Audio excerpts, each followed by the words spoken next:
Here we are in EU, turn 20, 1585.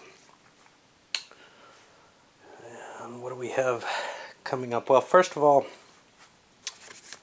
we had a couple of monarchs decease.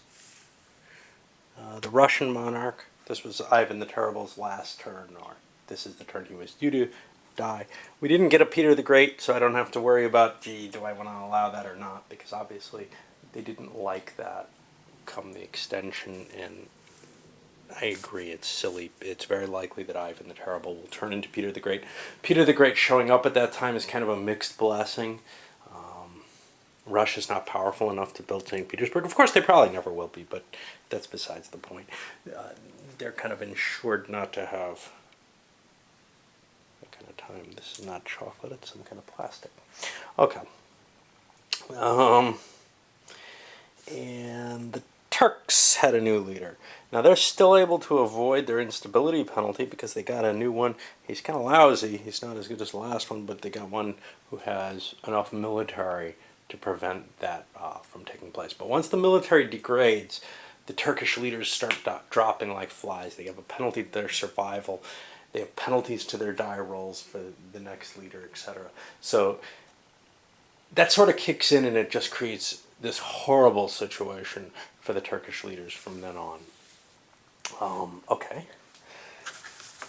For the economic events, France got refugees. That'll give them a chance to colonize. They have a location to do so in Quebec.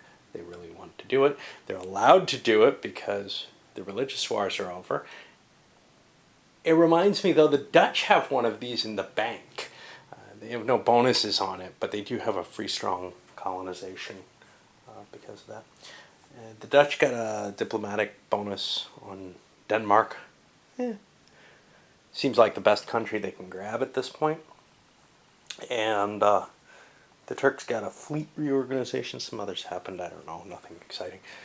But for the political events, well, we had one, which was the French Wars.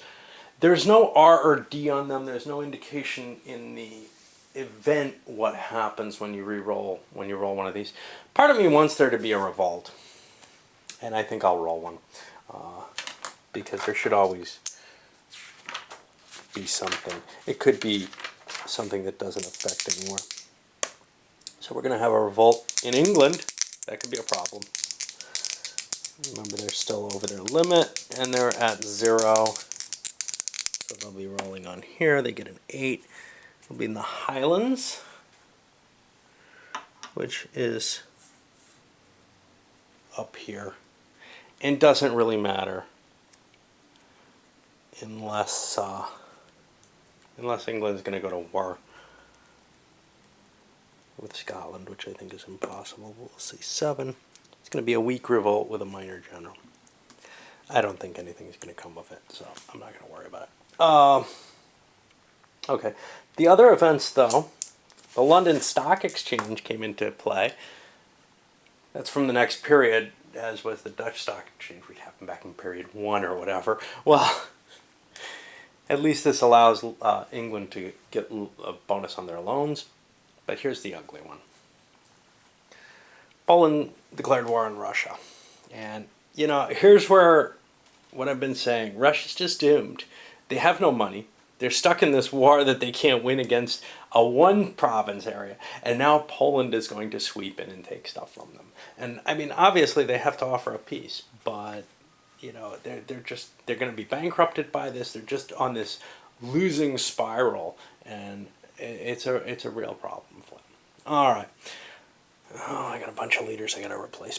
And then we got to go forward with the turn in the diplomatic phase. I got to remember to declare war on the Incas. Hey, it's not going to cost me anything. I'm already at -3 stability. Yay! I don't know if that's legal, actually. Got to look it up.